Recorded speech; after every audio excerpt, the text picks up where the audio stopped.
The swings whispered with each arc, a metallic melody harmonizing with the giggles of a young girl soaring skyward.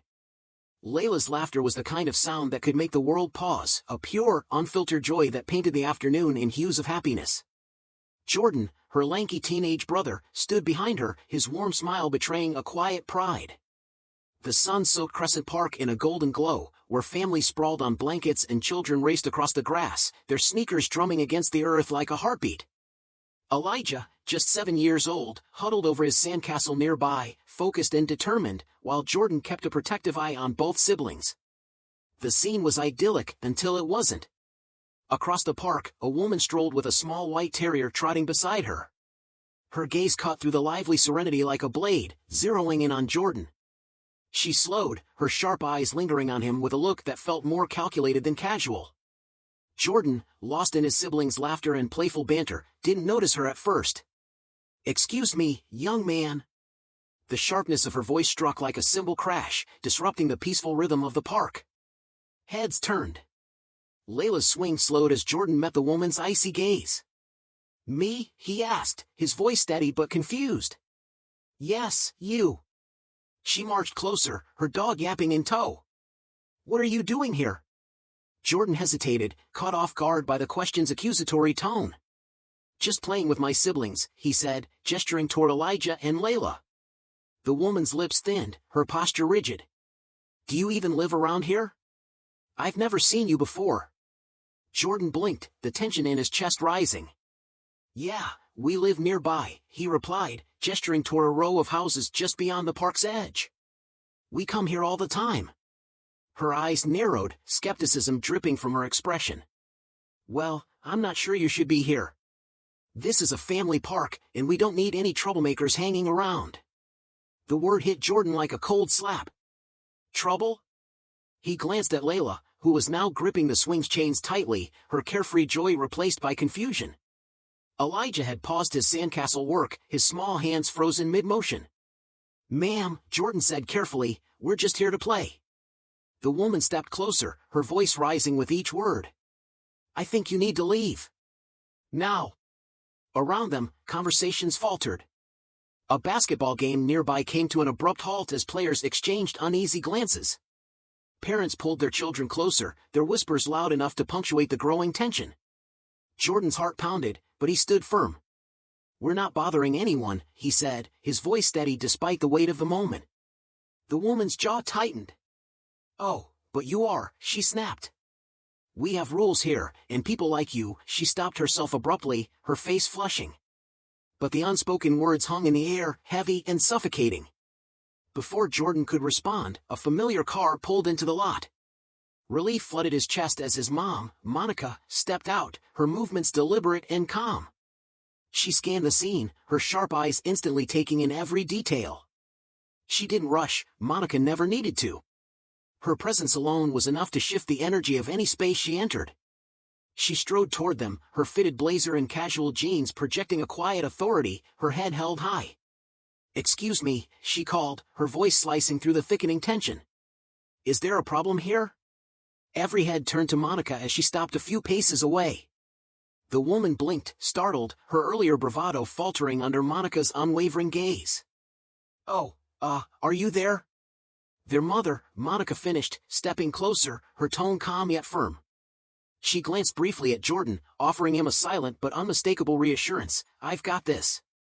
The woman's lips trembled, her breath hitching slightly as she tried to compose herself. The weight of Monica's words had landed with precision, stripping away the layers of her earlier bravado. The air hung heavy with anticipation, the crowd holding its collective breath, waiting for her next move.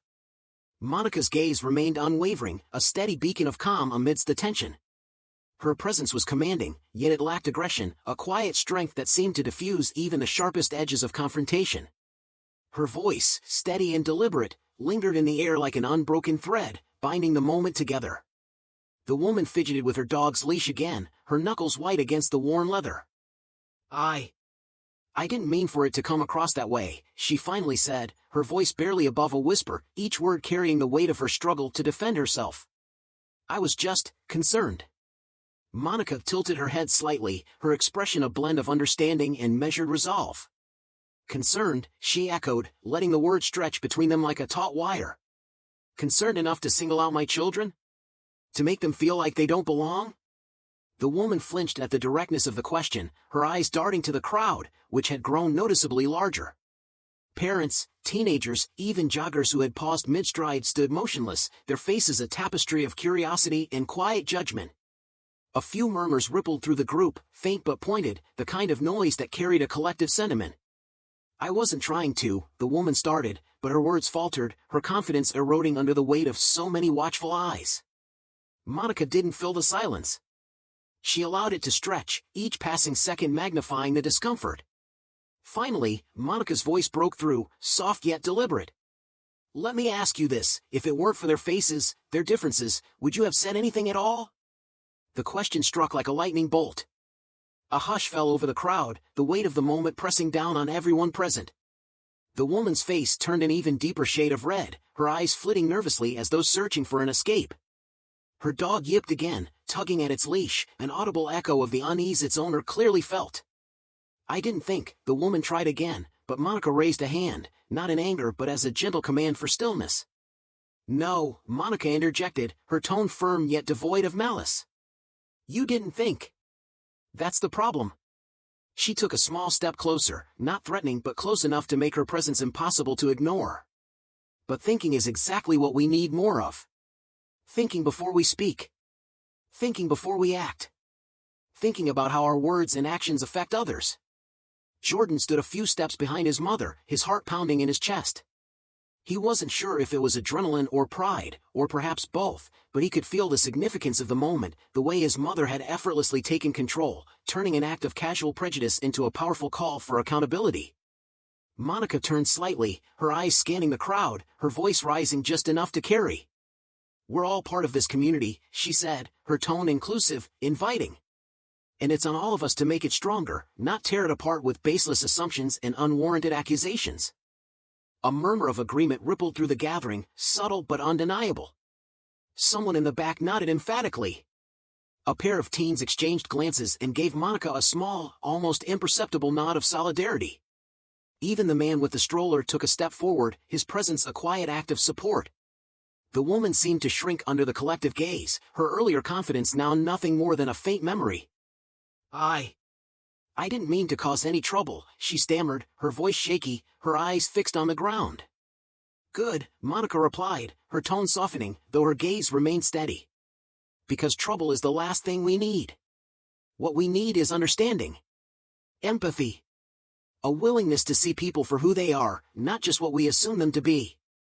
The crowd murmured again, this time with a note of approval. Monica took a step back, the tension in her posture easing slightly. You have a choice, she said, her voice quiet yet resonant. You can walk away from this moment unchanged, or you can reflect and grow. It's up to you. The woman swallowed hard, her face a patchwork of emotions, shame, regret, and something that looked like the faint glimmer of realization. For a moment, she looked like she might respond, but then she simply nodded, her head bowing slightly as she turned and walked away, her dog trotting obediently at her side. Monica exhaled, the weight of the confrontation lifting as the crowd began to disperse. She turned to Jordan, her expression softening into a smile that was equal parts reassurance and pride. Are you okay? She asked again, her voice gentle. Jordan nodded, his voice steady despite the whirlwind of emotions coursing through him. Yeah, Mom. I'm okay. Good, Monica said, resting a hand on his shoulder. And as they walked away from the park, the crowd's murmurs fading into the background, Jordan couldn't help but marvel at his mother's strength, the way she had turned a moment of prejudice into a powerful lesson, not just for the woman but for everyone who had witnessed it. The stillness in the park was heavy, charged with unspoken tension as Monica's words hung in the air. Each syllable had pierced the quiet, a truth too sharp to ignore. The woman across from her stood stiff, her face a canvas of emotions, defensiveness, guilt, and something resembling shame. Her lips parted, but the words that came were tremulous, almost fragile. I wasn't trying to cause trouble, she said, her voice faltering. The conviction that once framed her expression had faded into a shadow of uncertainty. I just thought, with everything on the news these days, you can't be too careful. Monica tilted her head slightly, her gaze unwavering but unreadable. Her voice, steady and deliberate, cut through the space between them. Careful about what? She asked. Kids playing on swings? A teenager building a sandcastle with his siblings? Or does your caution only apply when it's families like mine? The woman flinched, her composure cracking under the weight of the question. Her lips pressed into a tight line before she muttered, "That's not what I meant." The words sounded hollow, as though she barely believed them herself. Monica's tone sharpened, though it didn't rise. "Then what did you mean?" she pressed.